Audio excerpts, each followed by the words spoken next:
কিনা এগুলো নিয়ে আলোচনা বিস্তর অলরেডি হয়ে গেছে। আমি নিজেও করেছি, বিভিন্ন টেলিভিশনে আলোচনা হয়েছে আমার। আমি যে বিষয়টা নিয়ে আপনাদের সঙ্গে আলোচনা করতে চাই এবং যেটা আমি মনে করি এই নির্বাচনের সবচেয়ে গুরুত্বপূর্ণ দিক, অবশ্যই নির্বাচনে কে হারলো কে জিতলো এটাই গুরুত্বপূর্ণ, কিন্তু এর বাইরে যে বিষয়টা সবচেয়ে গুরুত্বপূর্ণ সেটা হলো এবার নির্বাচনে ভোট কেমন পড়েছে। আমি নিজে ভোট দিয়েছি, ঢাকা শহরে আমি ছিলাম, আমি ঢাকা শহরে ভোট দিয়েছি এবং ঢাকা শহরে ভোট একটু কমই হয়েছে, এটা সবাই বলবেন। এবং এর কারণও আছে। এর কারণ হচ্ছে যে 3 দিনের ছুটি ঘোষণা করা হয়েছিল নির্বাচন উপলক্ষে। অনেকে ঢাকার বাইরে গ্রামের বাড়ি চলে গিয়েছেন এবং এদের মধ্যে অনেকে ঢাকা শহরের ভোটার ছিলেন, কিন্তু যেহেতু ছুটি পেয়েছেন বাড়ি চলে গেছেন, যে কারণে ঢাকার অনেক ভোটার গ্রামের বাড়ি চলে গেছেন। এই কারণে ঢাকা শহরে ভোট একটু কম হতেই পারে। ভোট কম হওয়ার আরেকটা কারণ ছিল, সেই কারণটা হলো বিপুল সংখ্যক আওয়ামী লীগের ভোটার যারা আছে, মানে আওয়ামী ভোটার যারা আওয়ামী লীগকে ভোট দেয়, মানে যারা নৌকা মার্কায় ভোট দেয়, তাদের মধ্যে বিপুল সংখ্যক ভোটার আমার মনে হয় এবং অনেকেই স্বীকার করবেন এবার ভোট দিতেই যায়নি। আওয়ামী ভোটারদের অনুপস্থিতি এবং অনেক লোক ঢাকা থেকে চলে যাওয়ার কারণে ঢাকা শহরে ভোট প্রদানের হার কম ছিল। এটা আমি নিজেও ভোট দিতে গিয়ে এবং প্রথম আমার অভিজ্ঞতার কথা বলতে গিয়ে আপনাদেরকে আমি গতকালকেই জানিয়েছি যে ঢাকা শহরে ভোট কম পড়েছে। কিন্তু ঢাকার বাইরে কেমন ভোট পড়েছে? ঢাকার বাইরে কি হুবড়ি খেয়ে পড়া ভোট ছিল? অনেক ভোট ছিল, সেটাও কিন্তু জানা দরকার। আমি এক্ষেত্রে আপনাদের একটা কথা বলি, সেটা হলো যে আমি নিজে দীর্ঘদিন সাংবাদিকতা করেছি এবং ইলেকশন কভার আমি করতাম নিয়মিতই। মানে নির্বাচনের দিন মানে বিভিন্ন সেন্টারে যেতাম, যে প্রথম আমরা যে কথাটা জিজ্ঞাসা করতাম যে কয় ঘন্টা হলো, ধরা যাক 5 ঘন্টা হলো অথবা 3 ঘন্টা হলো, এই 3 ঘন্টায় কত ভোট পড়েছে। মানে আমরা যখন যেতাম নির্বাচন চলাকালীন প্রিজাইডিং অফিসাররা, মানে একটা ভোট কেন্দ্রে যিনি দায়িত্বে থাকেন, তিনি একটা তথ্যই আমাদেরকে দিতে পারতেন খুব ইজিলি, তা হলো কত ভোট পড়েছে। এটা দেওয়ার নিয়মটা হলো কি, ব্যালট পেপারতে দেওয়া হয় বইগুলি, যে ওই একটা পুরোটা বইয়ের তো একটা সংখ্যা সবাই জানে, একটা বইয়ে 100 পেজ থাকে, তো কয়টা রুম আছে, মানে কয়টা কক্ষ আছে, সেই কক্ষে কয়টা, মানে ওরা কয়টা একটা করে ভোট যখন তার পুরো বইটা শেষ হয় তখন তারা ওটা জমা দিয়ে আবার নতুন একটা বই ইস্যু করে নিয়ে যায়। তো ওরা কিন্তু বুঝতে পারে যে কয়টা বই শেষ হলো আর কয়টা বই নিয়েছে। বলতে পারে যে এখানে 500 ভোট হয়ে গেছে, আরও 4টা-5টা চলছে, ওগুলি ভাঙাগুলি ওর যোগ করে একটা ধারণা দিতে পারে, খুব ইজিলি পারে তারা।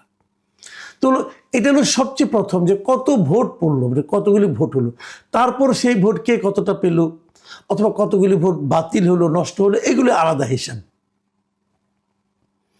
এখন প্রশ্ন হলো যে আজকে যে নির্বাচনটা শেষ হলো, নির্বাচনে ভোট গণনা চলছে, আমরা জেনেও গেছি অনেকগুলো আসনে কোনটা বিএনপি জিতলো, কোনটা জামাত জিতলো, কে জিতলো কে হারলো, মোটামুটি আমাদের জানা হয়ে গেছে।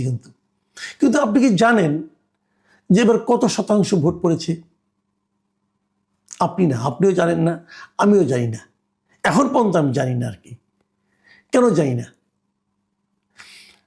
যে জিনিসটা জানা সবচেয়ে সহজ, যেটা প্রত্যেকটা নির্বাচনে সবার আগে জানিয়ে দেওয়া হয়, এর আগে যত নির্বাচন হয়েছে সব নির্বাচনে প্রথমেই যে তথ্যটা জানিয়ে দেওয়া হয় সেটা হলো কত শতাংশ ভোট পড়েছে, মানে মোট ভোটার যা আছে তার মধ্যে কত শতাংশ ভোট পড়লো। মানে কত ভোট পড়লো এটা যদি আপনি জানতে পারেন তাহলে মোট ভোটের সঙ্গে শতাংশ করলে সেটা বেরিয়ে যায়।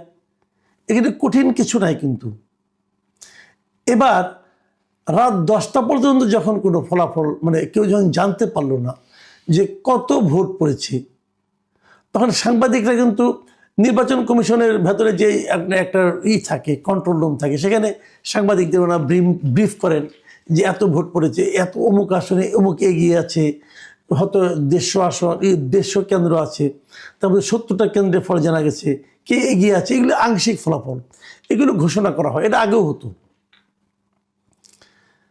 তো সাংবাদিকরা 10টার দিকে যখন জিজ্ঞাসা করেছে যে কত ভোট পড়েছে, তো তার আগে প্রথমত তারা জিজ্ঞাসা করেছে সিইসিকে। ভোট গণনা যখন শুরু হলো সন্ধ্যার পরপরই, তখন সিইসি যখন আসলেন তখন সিইসিকে জিজ্ঞাসা করলো যে কত ভোট কাস্ট হয়েছে। সিইসি বললেন এটা ইসির সচিব বলবেন, ঠিক আছে? তারপর সচিব এই আংশিক ফল প্রকাশ করা শুরু করলো। রাত 10টার দিকে এই ইসি সচিবকে, নির্বাচন কমিশনের যিনি সচিব আছেন, তাকে সাংবাদিকরা জিজ্ঞাসা করলো যে কত শতাংশ ভোট পড়েছে, এবং উনি বললেন কি, এত অধৈর্য হলে তো হবে না, আপনারা যদি এত অধৈর্য হন তাহলে আমি এটা বন্ধ করে দিয়ে ওটার দিকে যাই, মানে এটা মানে ওই আংশিক ফল বন্ধ করে দিয়ে টোটাল কত শতাংশ ভোট পড়েছে ওটার দিকে যাই। বুঝেন, উনি বিরক্ত। এই বিরক্তির ভিত্তিটা কি? উনি তো বিরক্ত হতে পারেন না, কারণ ওনার কাছ থেকে সহজ প্রশ্ন করা হয়েছে। এবং তখন উনি আবার এটা বললেন যে কত শতাংশ ভোট পাওয়া গেছে এটা বলা হবে 299টা আসনের ভোট কাউন্ট করার পরে, মানে সবগুলি আসনের ভোট কাউন্ট করা হবে, সবগুলি বিজয়ী ঘোষণা করা হবে, তারপর বলা হবে যে মোট কত শতাংশ ভোট পড়েছে। এটা ওনার বক্তব্য সাংবাদিকদের কাছে। কিন্তু আমার প্রশ্ন হলো যে সবগুলি আসনের ফলাফল জানানোর পর আপনাকে কেন মোট ভোটের কথা বলতে হবে? কারণটা কি? এই প্রশ্নের জবাবটা কিন্তু আমি এখনো জানি না। দেখেন, মোট ভোট জানাটা কেমন সহজ। প্রিজাইডিং অফিসার টোটাল ভোটের হিসাব দিবেন, ওনার কাছে কতগুলি ব্যালট পেপার গিয়েছে, কতগুলি ব্যালট পেপার ইউজ হয়েছে। এটা তো 4টার সময় যদি 4:30 পর্যন্ত ভোট হয়ে থাকে, 10 মিনিটের মধ্যে ওনার পক্ষে বের করা সম্ভব ওনার এই কেন্দ্রে কত ভোট পড়েছে। এবং প্রিজাইডিং অফিসাররা এটা দিয়ে দিবেন সহকারী রিটার্নিং অফিসারের কাছে। এটাতে এখন মুহূর্তের মধ্যেই আপনার মেসেজ দিয়ে মেল করে আপনি পাঠাতে পারেন। সহকারী রিটার্নিং অফিসার যিনি থাকবেন, মানে সাধারণত উপজেলা যিনি ইউএনও হন আর কি, উনি এটা সঙ্গে সঙ্গে পাঠিয়ে দেবেন রিটার্নিং অফিসারের কাছে, মানে জেলা প্রশাসকের কাছে। রিটার্নিং অফিসার পাঠিয়ে দেবেন নির্বাচন কমিশন সচিবালয়ে। এই পুরো কাজটা করতে 15 থেকে 20 মিনিটের বেশি সময় লাগার কোনোই কারণ নাই। তার মানে 6টার মানে 4:30 ভোট শেষ হয়ে গেছে, বড় জোর 5টা, ধরলাম 6টার মধ্যেই জানিয়ে দেওয়া সম্ভব যে কত ভোট পড়েছে। সেটা জানানো হলো না কেন? কেন রাত 10টার সময় তারা জানাতে পারছেন না, এবং তারা অল্প অল্প করে জানাচ্ছেন? যতটুকু জানতে পেরেছি আমরা এই পর্যন্ত, প্রথমে দুপুর 12টার সময় জানিয়েছেন যে 32.88% ভোট পড়েছে। কিভাবে জানালেন? আমি যেভাবে বললাম ওভাবে জানিয়েছেন। তো তখনও ভোট শেষ হয় নাই, কাজে ওভাবেই জানাতে হবে। 2টার সময় জানালেন যে 47.91% ভোট পড়েছে। দেখেন, মাত্র 2 ঘন্টার মধ্যে কিন্তু 32 থেকে 47% হয়ে গেল, মানে 15% ভোট পড়ল। আপনারা মাথায় রাখেন, মোট ভোটার কত ছিল এবার মোট ভোটারের সংখ্যা ছিল 12,77,00,000, মানে প্রায় 13 কোটি। এই 13 কোটি ভোটারের মধ্যে মাত্র 2 ঘন্টার মধ্যে 15% ভোট কিন্তু বলা গেল। 15% মানে প্রায় 1.5 কোটি ভোট, 1.5 কোটিরও বেশি, প্রায় 1,70,00,000 ভোট কিন্তু তারা মাত্র 2 ঘন্টার মধ্যে বেড়ে গেল। কিন্তু যাক, এগুলি নানা রকম সন্দেহের কথা বলার জন্য আমি বললাম। কিন্তু সেটা যেটাই হোক, সংখ্যা যাই পারুক, আমার কোনো আপত্তি নেই। কিন্তু আপনি কেন 6টার মধ্যে পুরো ভোট কত পড়েছে সেটা বলতে পারছেন না? এখন যখন আপনি না বলছেন, এবং এটা একদম মানে এ ধরনের উদাহরণ আগে কখনো হয়নি, এবারই প্রথম তারা ভোটের মানে কত ভোট পড়েছে, মানে কাস্টিং ভোটের পার্সেন্টেজটা তারা জানাচ্ছেন না কেন? এবার আরেকটা কাজ কিন্তু প্রথম হয়েছে, সেটা হলো গণভোটটা এবার প্রথম হয়েছে। এভাবে একই সঙ্গে 2টো ভোট এই প্রথম হয়েছে। সমস্যাটা হলো ওই জায়গাটাতে যে আপনি গণভোটে কত ভোট দেখাবেন, সেটা কি কারণ? কারণ আপনি যদি দেখান যে ভোট কাস্ট হয়েছে, যাই হোক ধরা গেল 50%, অথবা 50% মানে 6 কোটি ভোট কাস্ট হয়েছে, তাহলে আপনি গণভোটেও 6 কোটি ভোট হয়েছে, কারণ একজনকে তো 2টো করে ব্যালট পেপার দিয়েছেন আপনি। তো গণভোটে কত পার্সেন্ট আপনি দেখাবেন, এটা নিয়ে কি আপনারা গবেষণা করছেন? আপনারা কি প্রমাণ করতে চাচ্ছেন যে গণভোট মানে পুরো দেশের কত লোকে ভোট দিল? যদি অর্ধেকের কম লোক ভোট দেয়, তাহলে তো লোকে বলবে যে গণভোট মানে কি, পুরো দেশের জনগণের মতামত। তো অর্ধেকের কম লোক যদি ভোট দেয়, আর যদি সেখান থেকেও যদি আপনি 70% পান, ধরা যাক কথার কথা, ধরা যাক অর্ধেক কম লোক ভোট দিলে 6 কোটি লোক ভোট দিল, আর 6 কোটিও যদি 70% হয়, তাহলে সেটা আরো কমে গেল 4 কোটির মতো হলো। তাহলে এই 12 কোটি ভোটারের মধ্যে যদি 4 কোটি লোক ভোট দেয়, তার যদি হাফ ভোট করতে, এইভাবে যদি আপনি হিসাব করেন না, তাহলে এক পর্যায়ে প্রশ্ন উঠতে পারে যে আপনাদের সংবিধান সংশোধন করলেন, এটা তো পুরো দেশের রিপ্রেজেন্টেশন হলো না। এই ভয়ের কারণেই কি এরা ভোটের হারটা কম করে দেখাচ্ছে না?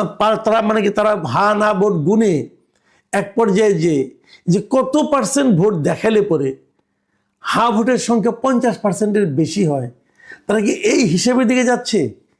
এই জন্যই কি ভোটটা কমিয়ে দেখাচ্ছে, এবারে পুরো ভোটের সংখ্যাটা জানাচ্ছে না? এই ধরনের প্রশ্ন কিন্তু আসতো না, আসছে ওই কারণেই যে বিলম্ব, অপ্রয়োজনীয় অযৌক্তিক যে বিলম্ব, তার কারণে। এখন এখানে সবচেয়ে বাঁচার উপায় হলো বলা যে ওনারা আসলে অভিজ্ঞ না, তো এই জন্য বলতে পারছেন না। কিন্তু সেটাও তো ধোপে টেকে না, কারণ তাদেরকে সাংবাদিকরা বারবার বলেছে আপনার ভোটের মানে কাস্টিংয়ের হারটা বলেন, তারা বলেনি। প্রিয় দর্শক, আপনারা এগুলো নিয়ে ভাবুন।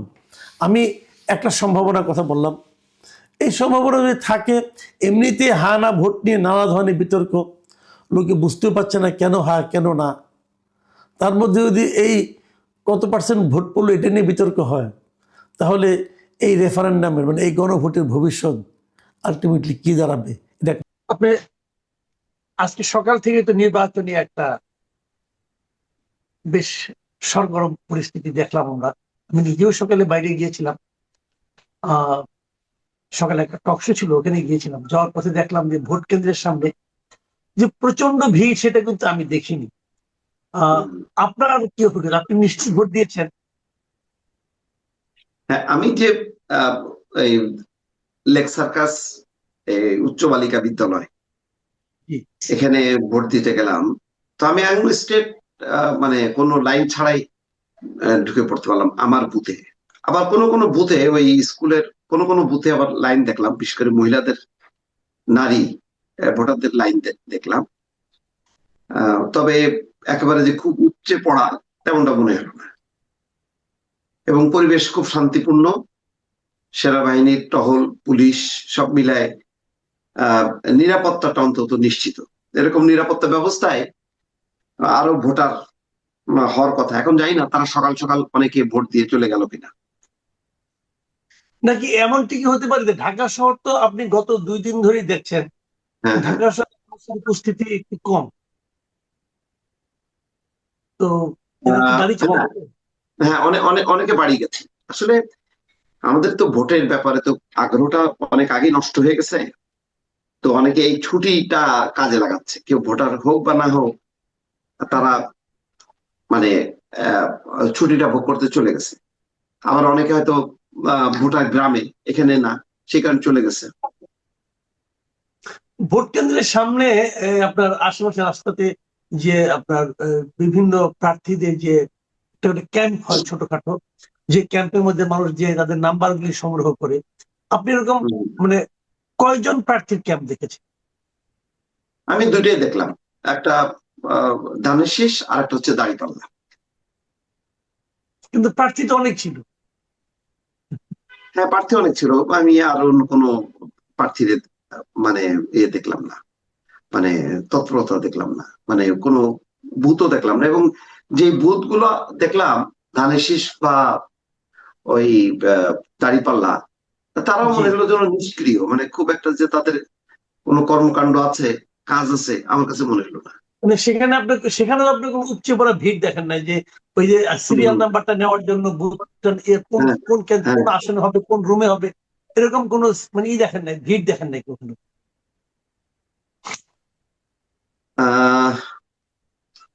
আমি আসলে একদম মানে এক ধরনের শূন্য অবস্থা দেখলাম।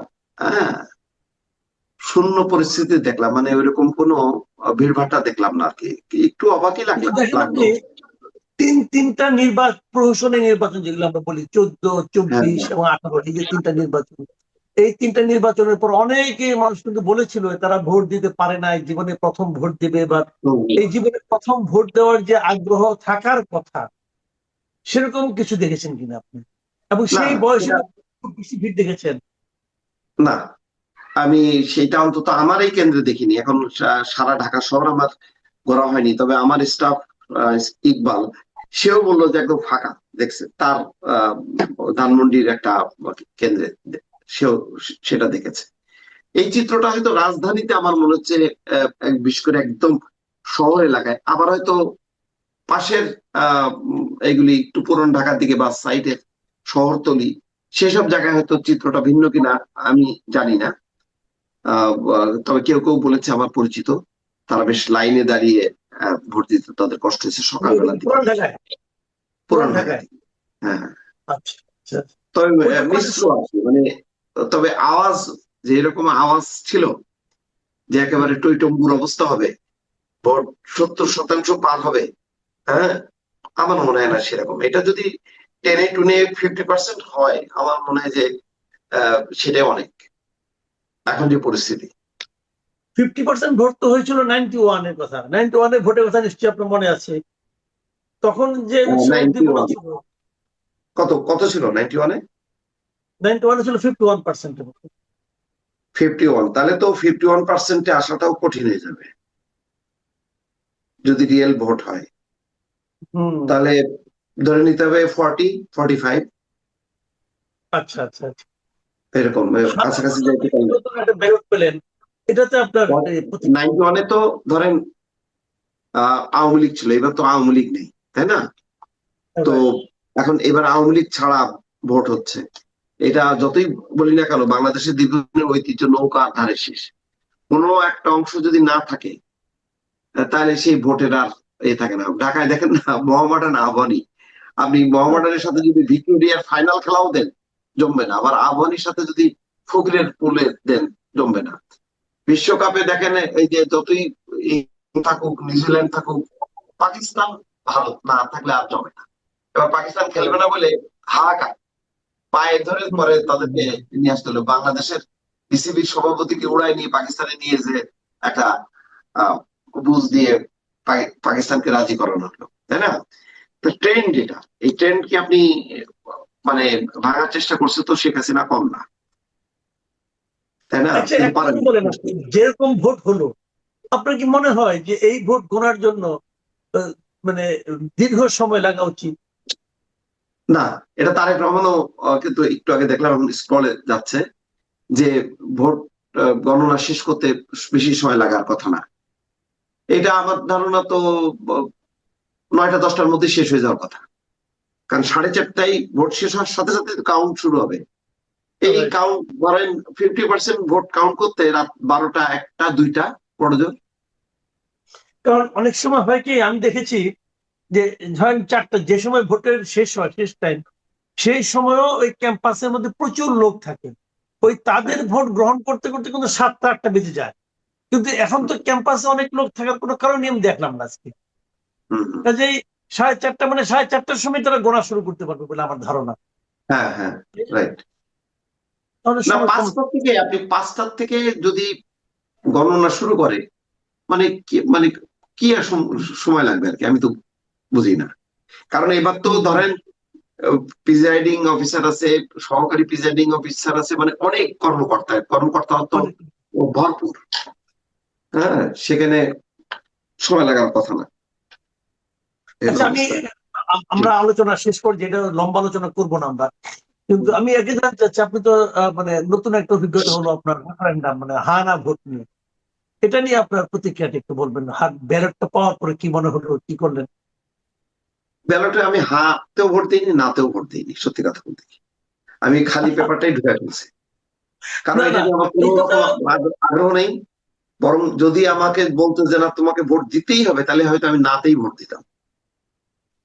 আমি আমার অভিজ্ঞতাটা আপনার সঙ্গে শেয়ার করতে চাই। আমি ভোটটা পাবো, হা না ভোটটা পাবো, আমি কিন্তু এই জুলাই সনদে সবগুলি সনদ খুব মন দিয়ে পড়েছি। এটা অনেকে অত ধৈর্য ধারণ করেন, আমি ধৈর্য নিয়ে আমি পড়েছি। পরে আবার মিলাইছি, অমুক তমুক সবকিছু করছি। করার পর আমার কাছে মনে হয়েছে এখানে অনেকগুলো বিষয় আছে যেগুলো আমি খুব পছন্দ করি, হুম। আবার অনেকগুলি বিষয় আছে যেগুলো আমি পছন্দ করি না, অথবা আমি মনে করি বাস্তবায়নযোগ্য নয়। হুম। তো আমি কি করবো? তখন আমি দুইটার মধ্যে সিল মেরে দিয়ে আসছি। কারণ আমি হাতম চাই, অনেকগুলি জিনিস আমি চাই, ওইটা মনে করে হাতে মারছি। আর যেগুলো আমি চাই না সেগুলো মনে করে নামতে পারছি। তাদের কি করবো বলেন? আপনি অনেক অনেক রসিক বলে এটা করছেন। ইস, আমার যদি এরকম ইয়ে থাকলো, রসবোধ থাকতো, তাহলে আমিও হয়তো তাই করতাম। এখন ওইটার ভাইকে কি আছে আমি বলতে পারবো না। ওটার ভাই বাতিল, কোথায় যেতে হবে ওটা বাতিল, তারপরে আমি কোনোটাতেই দিলাম না, সেটাও বাতিল। একই জিনিস, তাহলে আপনারটা আমারটা শেষ পরিণতি কিন্তু একই। একই, হ্যাঁ, ঘুরে ফিরে এক জায়গায় আমরা। জনাব মুস্তাফিজ, আজকে আপনি খুব ব্যস্ত দিন, আমি জানি আপনি প্রচুর কন্টেন্ট